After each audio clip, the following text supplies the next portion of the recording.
To the extent possible, those of you on the outer perimeters, if you can move towards the center, it might make it easier for Professor Olivas, our keynote speaker, to focus on the audience. I am Octavio Villalpando, the Associate Vice President for Equity and Diversity, and I want to formally thank you and welcome you to the University of Utah's 27th annual Dr. Martin Luther King Jr. event and celebration. The University of Utah has one of the longest running celebrations honoring Dr. King's legacy in the state of Utah, and one of the most comprehensive series of events and celebrations in the state of Utah, and something that we're quite proud of. And because of this long history, we're able to attract the kind of talent that you will hear today, and the kind of talent that we had here earlier this week as well. So we're very pleased that you were able to make time in your schedule today to come and join us and hear about this very important topic. My pleasure also comes from having the opportunity to thank the Martin Luther King Planning Committee that has spent months and months and months planning this week's events, and of course led by Dr. Jennifer Moloch, our President for Equity and Diversity. And I'd just like to ask those of you on the Martin Luther King Planning Committee, if you're here today, to please stand briefly so that we can formally acknowledge you as part of this audience.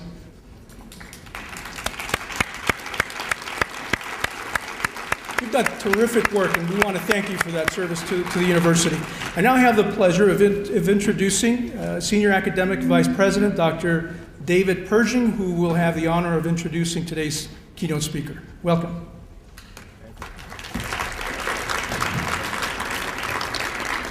I have the particular joy today of introducing our keynote speaker for this 27th annual Dr. Martin Luther King Jr. celebration, and also again welcoming you on behalf of President Young, myself, and Dr. Betts. We're glad so many of you are here today.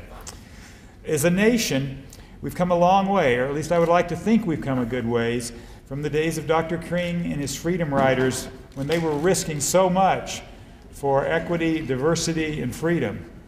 On Saturday, I actually listened to a tape of one of Dr. King's sermons, where it was a sermon that he gave during the time when his life was being so threatened on a daily and even hourly basis sometimes.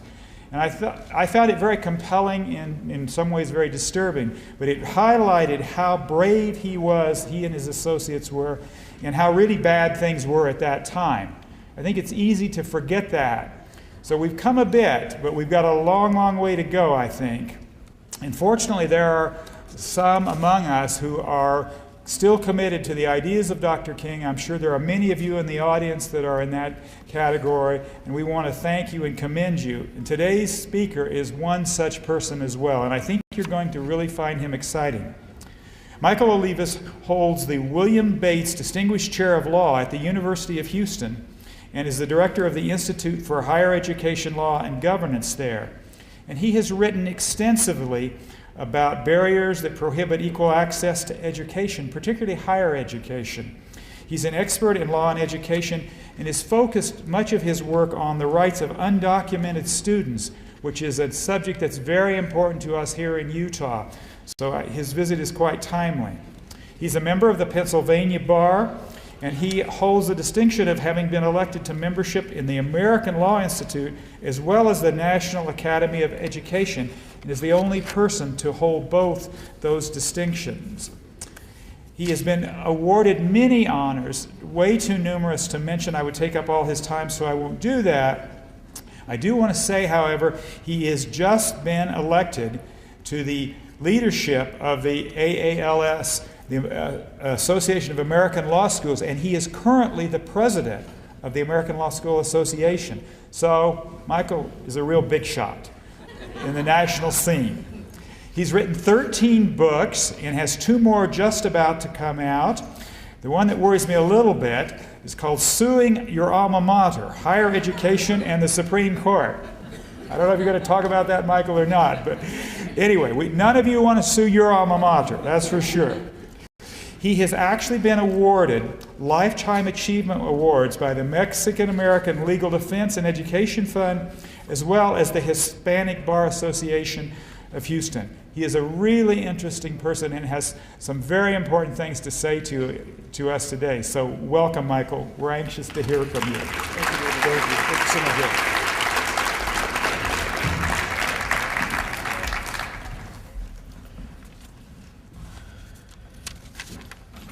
When I agreed to come speak, I did so in large part because I have so many friends that live in Utah.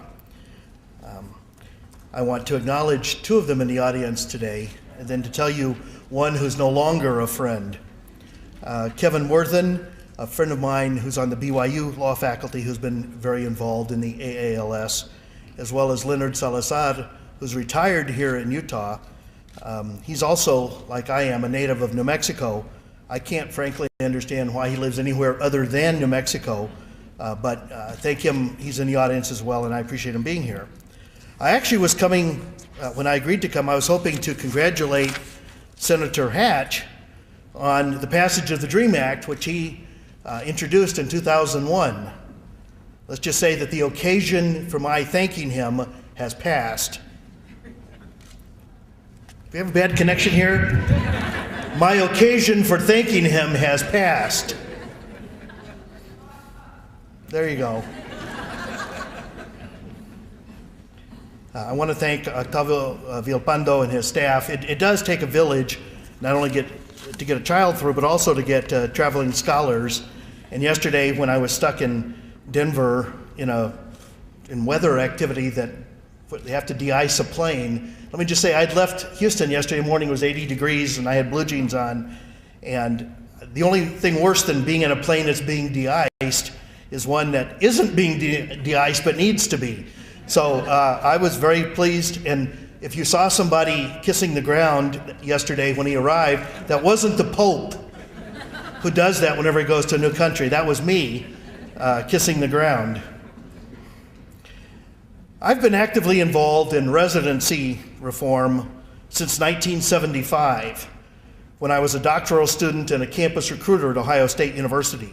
And I must say, my Buckeyes did restore moral order in the universe by winning their bowl game this year. As a Chicano student, I was drawn to recruit other Latinos to campus, but in Ohio, the only communities with residents who are Mexican are located in the northern part of the state near Campbell and Ada, Ohio. Campbell Soups, Campbell, Ohio. I discovered that a number of these talented Mexican, American, and Puerto Rican farm workers were interested in attending college, especially since the tomato and the pickle crops were being mechanized, and Latinos were not being hired in the canneries that ringed the northern tier of the state. However, each year, these students and their families would follow the crops, from Texas melons and onions up through the Midwest vegetables to the cherry trees in northern Michigan. These travels meant that they couldn't establish residency in any state, even those at either end of the migrant stream, that is, either Michigan or Texas, where they would maintain a legal domicile because they were traveling much of the year. And the requirement was 12 consecutive months. So in my typical graduate student way, I didn't know the complexity of the interstate residency system, and so I asked, why not? I formed what was a ragtag group of advocates in Columbus, and we convinced the legislature and the Higher Education Coordinating Board to enact a change in Ohio law that would enable agricultural workers to accumulate the residence period of 12 months, but over 3 consecutive years. Breaking up the time period seemed, in my amateurish way at the time, a fair way to allow these farm workers a chance at college. To this day, I remember our big meeting with the Ohio Board of Regents officers. We showed them the television movie Harvest of Shame, edited or narrated by Edward R. Murrow. The classic investigation into the plight of U.S. farm workers. Their biggest fear was that non-farm workers would pose as this new protected class in order to avail themselves of this residency benefit. I have to confess, even today, that someone not a migrant would try and pass for one had never occurred to me. Not even Cesar Chavez. had ever glamorized a profession enough to make it fashionable. Every farm worker I knew wanted their children to get out of farm work. So I went to my files, I carried a briefcase then as now, and I whipped out an application that I happened to have there, and I showed the administrators what a migrant academic transcript looked like. Grading periods for the same 7 high schools for the same 4 weeks over each of 4 years. Once they saw the transcript, once the evidence and the discourse were in terms that they could understand, their concerns were allayed. Moreover, once these students were admitted, they were entitled to other grants and other curricular benefits, including automatic admission into some programs, and through a formal interstate compact, could actually get residency now in other states contiguous to Ohio, where they would pick the crops each year, but where they hadn't been there long enough ever to establish the kind of domicile that's needed. These students were U.S. students, and so not even the undocumented field hands of today, lured by the backbreaking jobs that no one else wants to undertake. This part of the story hasn't changed. Any of you gone out and picked any tomatoes over the summer just to pick up a little pocket change? Any of you picking tomatoes to make a little pocket change? God, this is a tough audience. Jeez. They're hungry. They're hungry. Now, this was my first professional taste of how benefits and status are accorded by place and duration, and my first high-level political organizing success. Actually, it was my second. When I was an undergraduate, I convinced my college seminary, I was a student for the priesthood for 8 years. Turned out I was much better at afflicting the comfortable than I ever was at comforting the afflicted. Still. But we had college 6 days a week with Wednesday afternoons off. And I suggested we go to a Tuesday, Thursday, Monday, Wednesday, Friday class, and even the faculty loved me after that. Even the faculty loved me after that. So in the years since, I've established residency as my field of study. I conduct research, I litigate cases, I serve on campus residency appeals committees. I've been an expert witness in residency cases. In one ironic twist, I was a defendant sued for my university committee's denial of the residency appeal by one of my law students, and I was defended by yet another former student. I also served both as a hostile fact witness and an expert in that case. His legal theory, by the way, was that he was a genuine, honest-to-God Texan. That was his legal theory. You didn't know the 41st Amendment of the Constitution set that out as a cause of action. Therefore, I know residency, but others do not, or they misperceive it. These undocumented students, at least some of whom are in the room today, have met all admissions criteria. They've met all the traditional residence requirements. They got here on their merits, and they displace no one on academic grounds. If they were admitted here, they deserve to be here.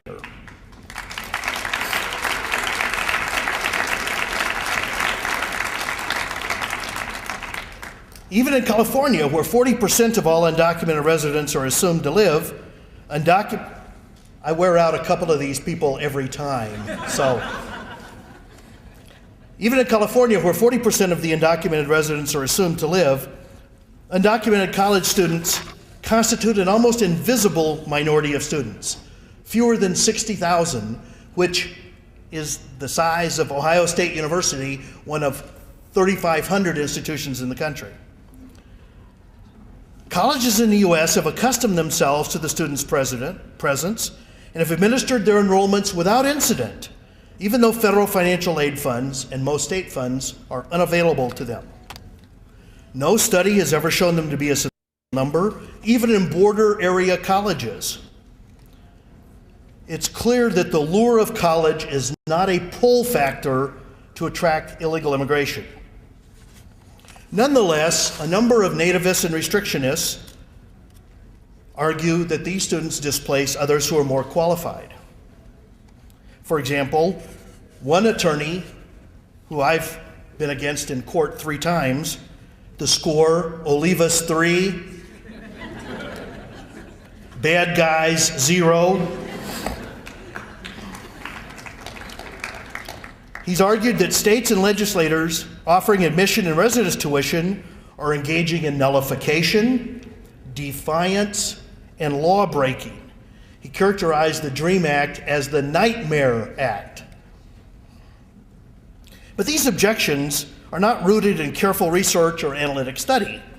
My reading of the discourse leads me to believe that those who object don't do so on meritocratic or substantive grounds. Governor Mitt Romney's objections, for example, that the money used for serving the undocumented students deprives lawfully resident students of their benefits, rings hollow, even as presidential politics. Not only is there considerable resistance that extends even to permanent residents, that is, those who live here permanently, so much so that there's an entire literature on this subject, but the kind of imprecise and undifferentiated and broad brush stripes and swipes at illegals, aliens, anchor babies, generally tar all of these groups. The free-floating racial animus often leads to a generalized resentment against all people of color or others. Ask yourself why the student from Utah driving to divinity school on a public bus was singled out in Louisiana, which of course, as you all know, has a border with Mexico, that is the Gulf of Mexico, and why he was singled out and is scheduled for deportation. Going to divinity school.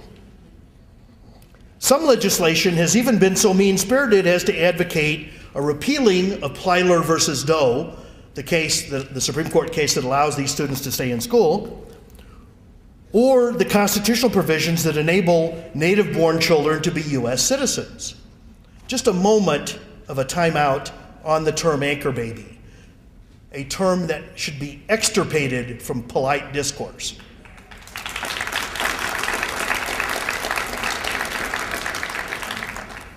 No American who's younger than 21 may petition to bring anybody else here by virtue of immigration. So if these children are smart enough to arrange to be born in the United States so that 21 years hence they may bring their parents here, let me just say, God bless them. We need more of them. All of these arguments, mixed in a cauldron amid shrill warnings about the rights of real Americans, lead inevitably to a sense of divisiveness, of racial superiority, and undifferentiated prejudice. White youths in Long Island undertake a sport that they call beaner hunting. Beaners, lest there be any mistake, aren't people who drive BMWs, those are Beamers. Beaners are Mexicans. Now, I love beans as much as anybody. But to go beaner hunting means to go find people who are perceived to be undocumented Mexicans, because you know there's so many of them in Long Island. There are so many of them in Long Island. This is where I really do need overheads and PowerPoints. Octavio, make a point of that next time. PowerPoints with maps to ask why authorities in Louisiana are worried about Mexicans coming there. Probably because they're trying to build houses, the way they've done so successfully in Utah. They stopped a man named Lucero who was viewed as Mexican and undocumented, and they killed him on the spot. Turns out he's from Ecuador, and he's a permanent resident, here illegally, whose only crime was to look Mexican, in a place where Mexicans look out of place. I don't know why Mexicans look out of place in New York when there are so many Latinos, and I defy you with an Ecuadorian and a Dominicano and a Puerto Rican and a Mexican to tell me the difference. It's like trying to pick out Royal Crown Cola from Coca-Cola from other brands of cola. In this state, I suppose I shouldn't use cola as an example, but in the rest of the world, we would draw those distinctions. Instead, hundreds of anti-alien bills have been introduced and enacted, as if these workers were the source of the sputtering economy, even though every government study has shown that immigrants, however defined, are net economic contributors, and will be more so after their incorporation through comprehensive immigration reform. There are a number of studies that show that in certain parts of the country, they are shoring up our Social Security system.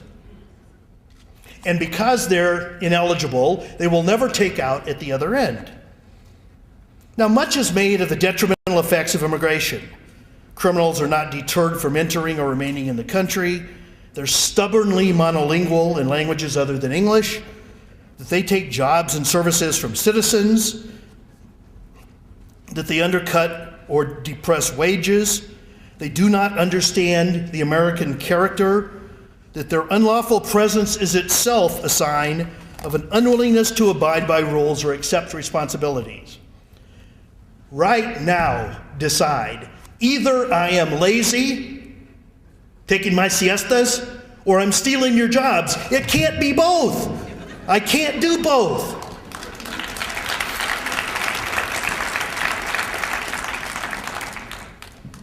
No matter how much I look like Jimmy Smits, the eerie resemblance, I am not stealing jobs.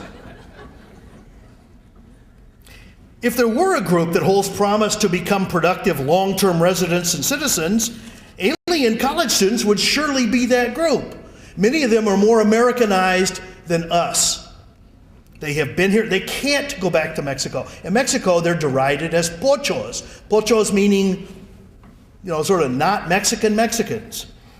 As for stubbornly monolingual, the biggest problem is these kids don't speak Spanish any longer. The language loss is a terrible loss to all of us, notwithstanding the fact that the United States is the 5th largest Spanish-speaking country in the world. That they're stubbornly monolingual English?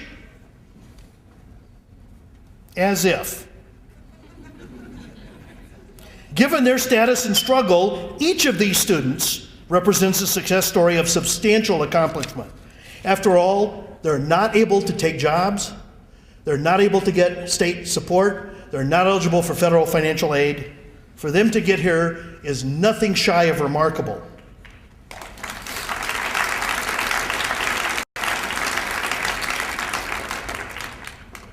It's been my experience that most of these students are high-achieving strivers with a resilience and persistence held by few native citizens who were born to advantage relative to these students, and most of us have parents who struggled to bring them to this country and then exercise considerable risk to enable them to achieve. Have you ever heard, too bad you don't live in a state where the major story of the state is how people persecuted from elsewhere would arrive here to settle for religious and other personal freedom. That's not going to take root in Utah. That they do achieve under such extraordinary circumstances is remarkable to virtually all who observe them. And it partially explains why so many educators and legislators have accepted Plyler and worked to assist these students in navigating the complexities of school and college. There have been very few serious threats to Plyler at either the state or the federal level. It has become an iconic case in a country that does not punish children for transgressions their parents might have made. We might hold parents accountable, but in our society, we do not make them illegitimate. We do not hold them responsible for crimes or civil actions their parents may have committed. This is the quintessential American trait. And despite the success of anti-immigrant rhetoric in shaping a hateful discourse, reasonable legislators of both parties have actually seen through the fog and attempted to address these issues, notwithstanding the political blowback. This underlying support to remedy the failure of national immigration policy is a better barometer of the country's acceptance and its generosity than are the bleedings of the Lou Dobbs of the world. The evidence shows how tenuous the Plyler decision was in the first place, a 5-4 decision that, with a powerful backstory and an organization, the Mexican American Legal Defense Fund, which won its first Supreme Court case in this instance. And its gravitational pull has not affected many subsequent cases, as none have come to the Supreme Court since that time. But even as Plyler has always been vulnerable to federal legislation because it's about whether or not a state may preclude these students, the possibility that the federal government might do so still remains. With the one exception of a successful challenge to California's Proposition 187, no serious state actions have threatened these kids since 1982. Notwithstanding, there have been many permutations that have arisen, revealing that immigrant advocates have to relitigate and shore up a number of these subsidiary issues. For example, the requirement that you present Social Security numbers or driver's licenses to pick up your children after school, including in states where the undocumented are not eligible to get driver's licenses. Now think of this just for the moment. A public policy that says, we don't want these people to drive, and yet think of all the state benefits that accrue from allowing and requiring, in fact, people to drive. We use it to ascertain whether or not they have current insurance. We use it for identification purposes. We use it so that we can track people who are a danger to the community by virtue of their driving. And yet, we would rule these people ineligible, loosing many of them on the street. We would sell them cars. After all, we are the ones who hire and sell things to them. And yet, they can't become licensed. Do you feel safer as a result? I feel no more safer than I do taking off my shoes for the TSA. Or letting them touch my junk. Which I might add, they did several times yesterday.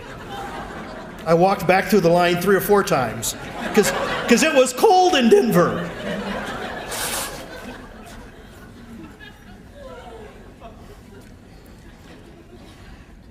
While the number of these students has been very small, it's not been inconsiderable. And federal law addressing this college achievement has come very close to enactment, most recently in the DREAM Act, suggesting the widespread public acceptance of these children in the polity, even past the point where they were innocent children brought here surreptitiously by their parents. When comprehensive immigration reform is eventually enacted, these Plyler legacies will be first in line to take advantage of the transformative powers of citizenship. Even as states have ratcheted up the efforts to apprehend undocumented parents and unauthorized workers, safe havens for the college children were carved out and maintained, not universally, but widely. As one but example, your own in Utah, not thought of as a particularly hospitable climate to immigrants, moved to enact significant restrictionist employment and benefit legislation, but retained its earlier post-secondary resident status for these students. Now, other states have done the opposite. South Carolina has said these students can't even enroll. Oklahoma passed a law and then rescinded it. Arizona has just gone completely crazy. However, if Florida were to move in this direction of giving this, the only 2 states, well, the only state that would be left if Florida didn't, would be Arizona. All the major receiver states, as well as states such as Utah and Kansas and Nebraska, which gave this status to 14 students, occasioning a suit in state court. 14 students. That's like a rounding off error in a section of English comp. Although we all know that, of course, these hordes would be pouring over the Nebraska borders to go to school there. These These are surely markers of how deeply the roots of Plyler have reached into our country's soil. The truth is that the United States needs this talent pool. In many highly technical fields, foreign scholars enroll in high numbers, and after consuming the benefit, having paid no taxes, they return to their countries. This is as it should be, as learning respects no borders, and U.S. institutions are surely enriched by recruiting internationally, including your own institution. My own experience with these people over the years shows that they're extremely loyal to the United States. Despite their undocumented status, most of them are more Americanized than we are. Some have literally known any other life. Why deny them college admissions and resident tuition when they're likely to become full-fledged members the day that comprehensive immigration reform comes, and it will come at some point?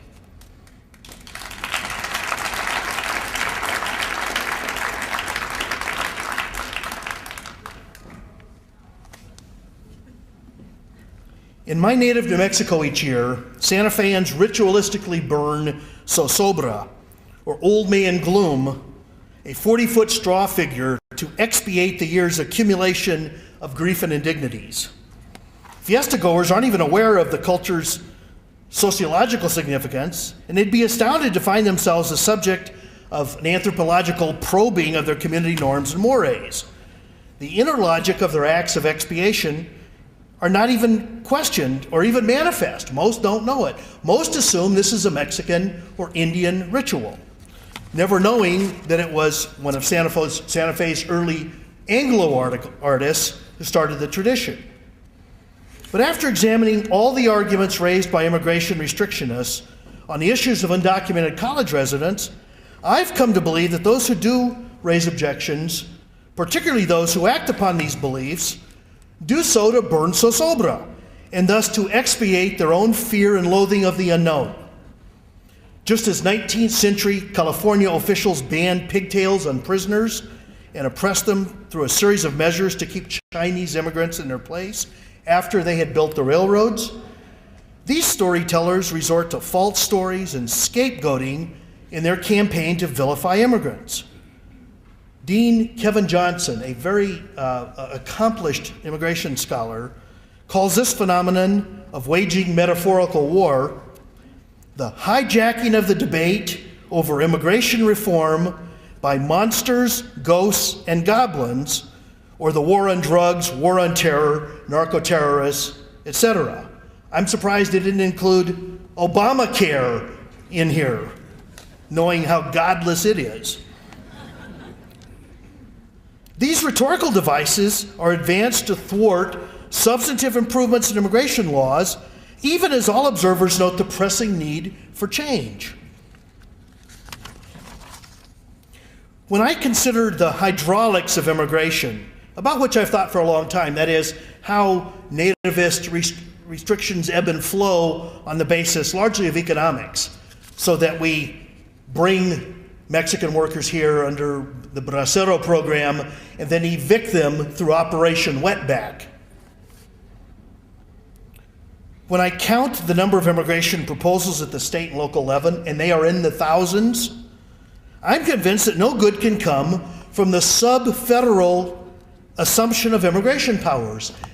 No more than we can have 50 currencies or 50 foreign policies. We cannot let the states enact their own state level, or even worse, city, municipality, county immigration practices. We have one federal immigration policy, and the fact that it is not being enforced to the satisfaction of certain persons doesn't mean that it allows the states to rise up on the grounds of efficacy to overtake what is clearly a federal language. It is like saying that because the dollar has inflation, that Utah may coin its own currency. Is that word, currency, clapping? Is that what that was? You clapped. I didn't know what that was for. Okay. I do a version of that too sometimes.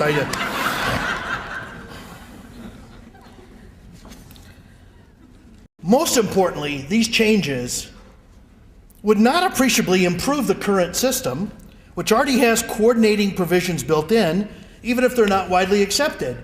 Most police chiefs do not want to be the immigration police. They can hardly be the police in their own jurisdictions as it is now. To be diverted into undertaking federal immigration enforcement takes time away from them and renders these communities distrustful of community policing efforts. The blowback in affected communities and increased prejudice that are sure to follow, enforcing raids on workplaces and labor stations, requiring Spanish language preachers not to proselytize in languages other than English, necessitating landlords in Hazleton, Pennsylvania, or Farmers Branch, Texas, to check the immigration status of renters. All of these are a sure sign of a racial, ethnic, and national origin tax that will only be levied upon certain groups, certain to be Mexicans in particular, or equally likely Mexican Americans. These more than petty nuisances are reminiscent of our inglorious immigration history of racial exclusion, and they are modern-day pigtail ordinances. Despite their surface attractiveness and the thin veneer, and the ease with which they can be enacted, they should be resisted as fixes. Now, occasionally, as in Plyler, the centrist view wins. Justice Powell responded not only as a centrist judge who had been involved in education much of his life, but the same man who had written the Rodriguez opinion 12 years before, saying there was no fundamental right to education, said in a footnote at the time, if there were an occasion where children were to be charged for enrollment, that would be a different matter. And in fact, 12 years later, it was. School districts in Texas, and there were over 2,000 at the time, were charging up to $1,000 tuition for these children in 1982. It's difficult to reenact those times, but I will say that the one missing feature from those times was today's highly polarizing debate in the interest group mobilization that's so much in evidence. While the issue in the 1970s was hardly under the radar, it did not draw the sting of restrictionists or the attention of ethnic partisans that have arisen since. As unimaginable a breach by a congressman heckling the President of the United States about immigrant health care, you lie, was in 2009, it would have been simply unfathomable in 1982. Paradoxically, Plyler's widespread acceptance has occurred in the context of unprecedented nativism, where entire political parties, as part of their program and their platform, perorate about this particular issue. Therefore, much of today's attention has been paid to rooting out the core reason of why undocumented workers who come to our factories, home, and workplaces, they have children, including U.S. citizen children, and this is less the dominant focus than is the original sin of their parents following the siren call of work. So while children may be off place and off bounds and safe in their school havens, this is not universally true. In Santa Fe and in New Haven and in other cities, parents are baited when they come to, the children are used as bait, so when the parents come, even though the children are safe on school, parents are arrested coming to pick up their children. Hundreds of thousands of citizen children are deported every year with their undocumented parents. And because parents exercise dominion over their children, these children may not come back until they're 18, but they will, finding out that there are pochos elsewhere. So Plyler versus Doe transformed immigration law in both broad and narrow fashion. For the many reasons I've mentioned, we continue to enact barriers against their work and their being here. I am persuaded that these loosely woven threads of unfettered discretion and distrust of the process can be stitched solely by a robust sense and application of the preemption doctrine. That is, whether or not they do it well, only the federal government may enact and enforce immigration law. That this is so is self-evident. To employ another metaphor, I would not let immigration policy, or more importantly, enforcement norms, regress to the mean. For every state that's accorded resident status to undocumented college students, such as your own state, there's been a South Carolina or a Georgia or an Arizona to take a step backwards. For every regrettable federal action, there have been several Yahoo local and state ordinances, either sprouting in regional restrictionist soil or as part of a national agenda to turn the clock back. The communitarian seeds of Plyler may not have rooted in the sterile, nativistic soil, but surely this morally appealing result is preferable to its antonym, that is, the opposite. And it may be difficult for immigrant activists and defenders to remain vigilant when threats do occur, such as the oblique practices I've mentioned here about heightened attendance zones, driver's license, and Social Security. I prefer to cast my lot with the generous impulses of communitarian traits in the American character, trusting and verifying the challenges and recognizing the long view. However they arrived here, most of these children are our newest family members, and we ignore this at our peril. For this reason, if for no other, Plyler versus Doe surely should be celebrated and noted as a salutary event it surely is. People have asked me whether or not I thought that the shootings in Arizona had any involvement in nativism.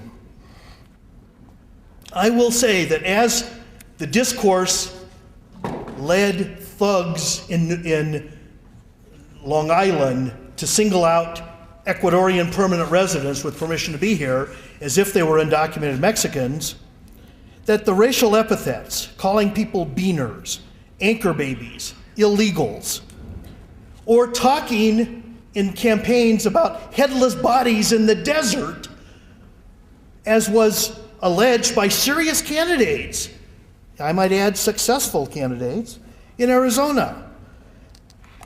What was that a code word for? Quick. Is that Norwegians hiding lutefisk? Is that Swedes bringing ABBA? The only reason, I might add, that I'm not for open borders is because otherwise we import ABBA.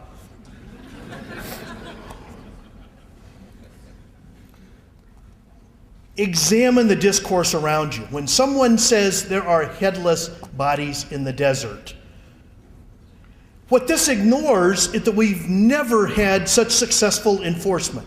We have never had so many people apprehended. We have never militarized the border so much that we are actually pushing people further out into the more dangerous areas. We've never repatriated or removed so many people. If people are saying, as many senators are, as many representatives are, that before we enact comprehensive immigration reform, we have to seal the border, good luck with that. Or that we have to improve enforcement. What evidence will satisfy persons? When we're repatriating hundreds of thousands of citizen children, what evidence is going to take that the borders are as secure as we have ever wanted to make them? Because don't kid yourself, we have never wanted to close these borders. We have never wanted to cut our own lawns, and we don't want to pay $10 for a head of lettuce.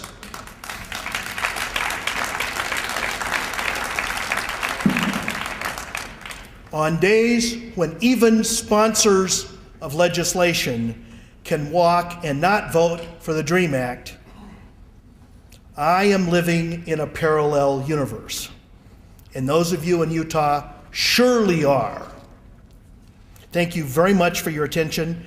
I very much appreciate the chance to be the official spear catcher.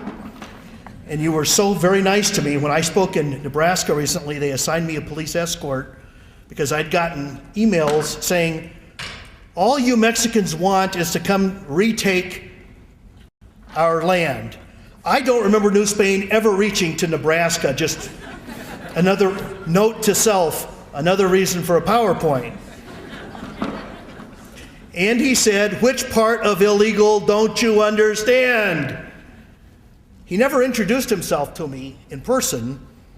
He might have heard that I don't like to debate bumper stickers.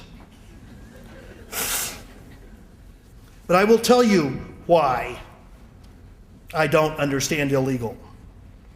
If I am a permanent resident in the United States and I'm married to a Mexican, there is an 8-year wait for me to bring her here. If I am a Filipino with a brother in line, it is a 17-year wait right now. The reason that we have so many undocumented people is not only because we hired them. They don't come here and create their own jobs. They come here and take jobs that we hold out to them. So we have to thoroughly examine our conscience in that regard. But once they're here, they will have citizen children, and we do not want to go about examining who was born where at what time for these ugly purposes. We have repatriated people. We have closed the border as much as we really want to.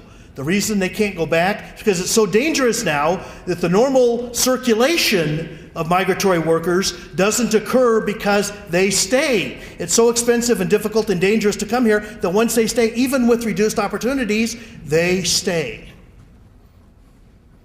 And finally, we bring them here because they do work that we do not wish to do.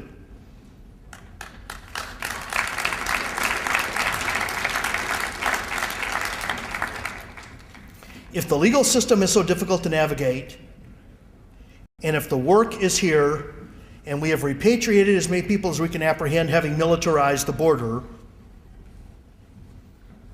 and we are repatriating our own citizens, then I would suggest that we have met the burden of proof for why comprehensive immigration reform is needed. And I think that the people who vote and act as if they don't want it are simply like King Keynote. King Keynote wanted to stop the waters and roll them back, and we cannot do that today. I will tell you that I don't want to recapture Mexico in the United States. Fox reporters cite this as if it's historically accurate, as if it's in the universe. I don't live in that universe where Mexicans want to do that. But they also don't want to be cast as beaners and killed on the spot because they're perceived to be threats. I also do not want politicians to get off easily when this problem is of their own making, and when the resolution is not in the hands of Salt Lake City or Park City or other cities, it is in the hands of the federal government, and we all ought to be holding all of their feet to the fire to bring about the comprehensive immigration reform that is so necessary. Thank you all very much.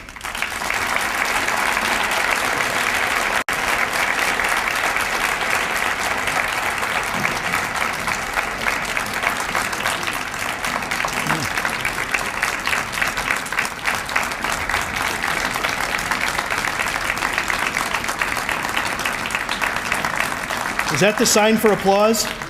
Sign for applause. Very, very good. Very good. Thank you, Professor Olivas. Thank you. We have a few minutes that we want to be able to entertain questions and answers. So if you'd like to ask a question and you want to come forward, we'll take those questions for a few moments.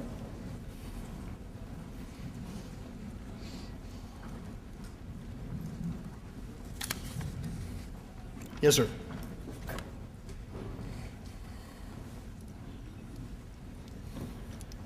I know some people have to leave to go to class. I appreciate your having been here.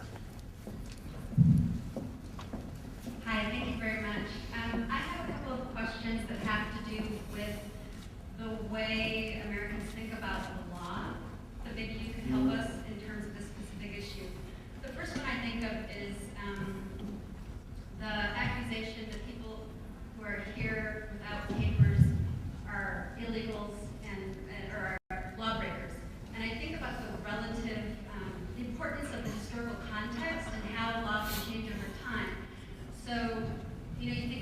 slavery, hopefully most people would say that wouldn't be a good idea right now, but right at one point, if a slave ran away from their master, they were a lawbreaker.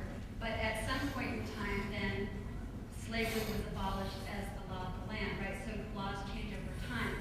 What do you understand about how Americans think about historical, or the context and how laws can actually change?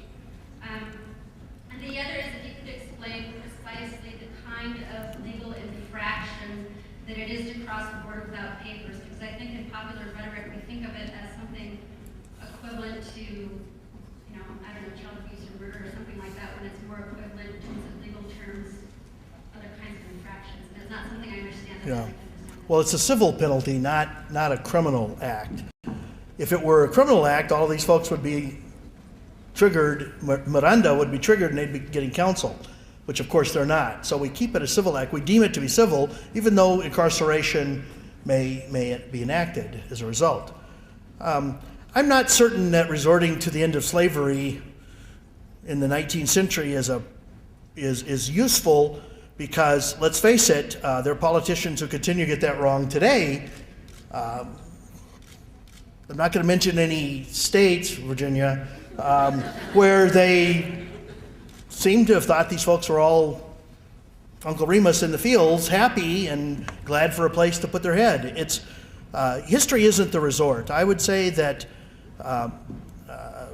although the invocation that this used to be Mexico is an historical reference, I don't think this is going to ever be won on historical grounds. Most arguments aren't. I think it's going to be won on sympathy grounds concerning children. It's going to be one on basic fairness. It's going to be run on efficacy, because we really have never wanted these people not to come. We've kept the borders open for years. We did all kinds of things that enacted them being here. We have benefited from their being here. And so we're of two minds, like so many other issues. We laud Emma Lazarus's words at the Statue of Liberty about tired and huddled masses, but we really don't want the tired and huddled masses. We want Indian engineers to come here as H-1Bs. What's better, though, bringing an Indian engineer here as an H-1B or training a Chicano kid as an engineer? You tell me which is going to be better for us and for the polity and for maintaining the job structure and wages in the United States. So I don't think I could give you an alternative view of history, but it would just simply be mine, and everybody's got one. Growing up in New Mexico, we really studied history because, people went to war over New Mexico. Now, let me just say, as a native of New Mexico, I think it's worth going to war over, but the United States won that, Mexican lost it. My grandfather used to say, I didn't change sides, the river crossed me. Well, yeah, and that's the way that every Mexican in New Mexico feels about it. I don't know about those 14 in Nebraska, but... So I don't think this can be waged on historical grounds. That's sort of the leisure of the theory class, way up here. That was really cleverer than you thought. Leisure of the theory class, get it? Go read Thorsten Veblen if you want to see how clever that remark was. As for what's going to happen, it's in our interest to have these borders stabilized and to allow people to come and go more readily and safely. And I will tell you, there's nothing that convinces an American how important it is to have safeguards in another country is when they get picked up for something in another country. Honest to God, if you want to change people into Democrats, go arrest them in Mexico and give them no due process. They'll come back here and they will be for immigration reform. It is difficult for me to imagine. I've laid out the best arguments I can, and I'm going to win some arguments, I'm going to lose some.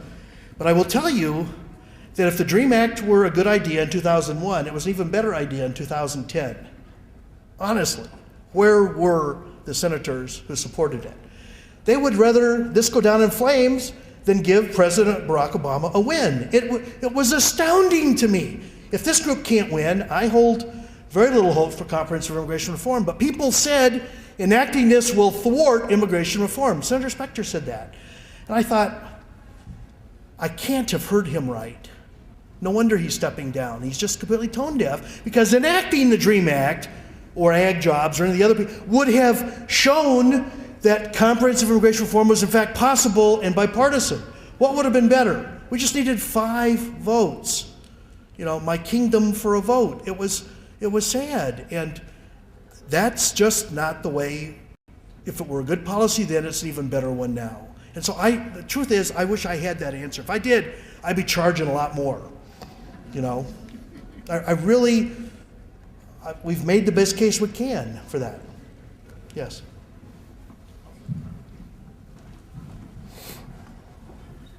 Could you help us think about how particularly institutions of higher education can move forward these agendas? I think sometimes we're caught in this tension of the power and the privilege and the knowledge that we have as higher education institutions, but then also being the reality of state supported.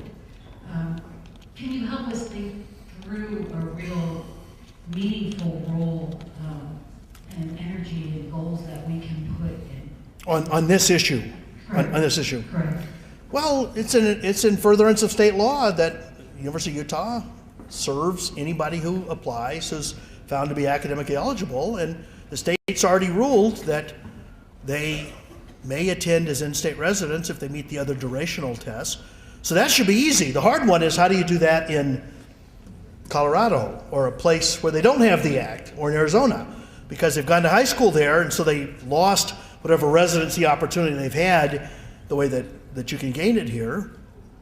What I didn't think was that once it was enacted, you had to keep going back and shore it up every couple of years. That's just, there's got to be more important things than singling out the 80 students you've got here. I mean, what's that? That's like a section of Political Science 101. No, you're not being overrun, and these kids eventually are going to stay here. They're going to make their homes here, and they're going to be legalized in some way.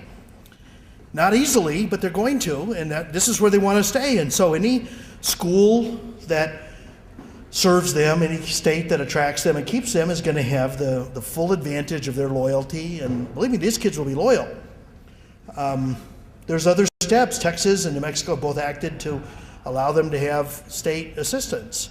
That's another step. I wouldn't concede that it's going to be overturned, and so we ought to hang on to what we have and not try and get more. If it can be moved, if it can be rolled back, it can be rolled forward. I mean, that's the thermodynamics of legislation. Hey, as long as you guys are thinking that this isn't a good law, you're right. Let's add tuition to it. Let's add scholarships to it. Let's let these kids have work study, etc.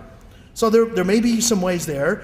I've been astounded at how the legislators seem at odds with church leaders across groups in this state and business officials, all of whom release studies. Go Google them, and you'll find they've had these thoughtful studies that I could have written. They're more thoughtful than I could have written. They're wonderful ones, and they need to be harnessed. Their energies need to be harnessed, because I think they're seeing things that others might not be seeing. Beyond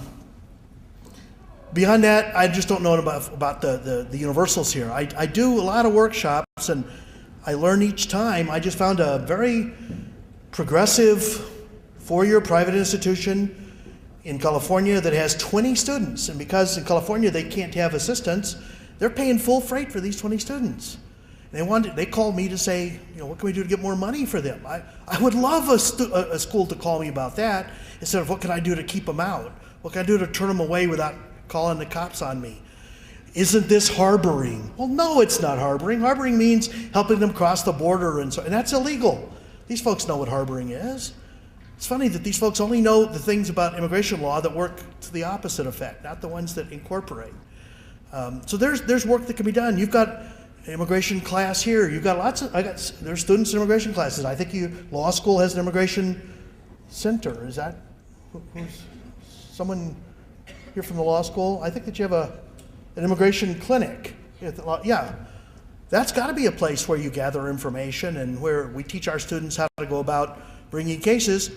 The very first case that University of Houston's immigration clinic had that went all the way to the U.S. Supreme Court, we won 9-0 in May. It's called the Karachi Case. And the case was about whether or not someone whose second offense that would remove him could be a non-prescription Xanax, a single Xanax, this size. In court, I'll bet half the people in that court had a Xanax or two in their pockets. And they were going to deport him for it. And the court said in a 9-0 decision, you can't deport him for that offense. It's not, because in some states, it's a misdemeanor. In some cases, it's like the equivalent of crossing a yellow line. In other states, it's a felony. In other cases, you put him to death. You know, the whole range of things. No, we can't have that kind of fluidity. Again, you can't leave it up to local officials to determine what constitutes deportable offenses. It's got to be national law. And so it was very sweet. We beat the Fifth Circuit. I mean, for me, it was proof that there's a God. You know, really, we won that case 9-0, and no one thought we could win it. I was taking bets, but they were all 5-4 bets. You have to go to court sometimes to win these things or to find out. And so I think that, you know, the local bar associations and pro bono activities and national organizations really need to be called in, because nothing gets people's attention like a lawsuit. Well, make sure you bring the right suit. The worst ones can hurt us. But there's got to be work out there, and there's people who do this for a living and who are much more involved and thoughtful. Someone else gets one more question. Do I have to put this on eBay? One more question. I've clearly responded. That means all of you agree with me? I guess, huh? Well, thank you all very much. I do appreciate it. Hold on 1 second.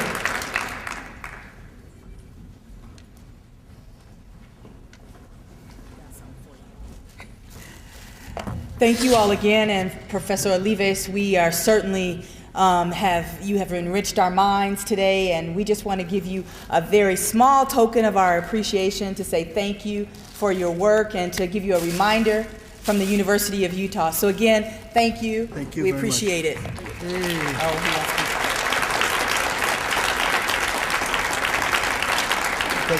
Thank you very much. Thank you all very much. I appreciate you having been here. Have a good day. Go out and vote. Register others to vote. Thank you. I'm going to ask if your office can send those.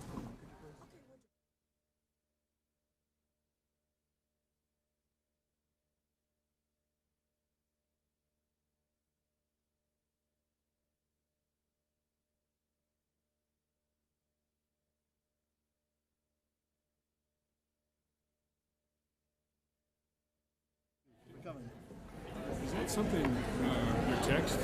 I've got a few people. It is part of a chapter in my forthcoming book on Plylearn that I could be. If you drop me a note to remind me, I'll be glad to send it to you in a shippable fashion. All right. Thank you. Thank you. Travel well. Thanks so much.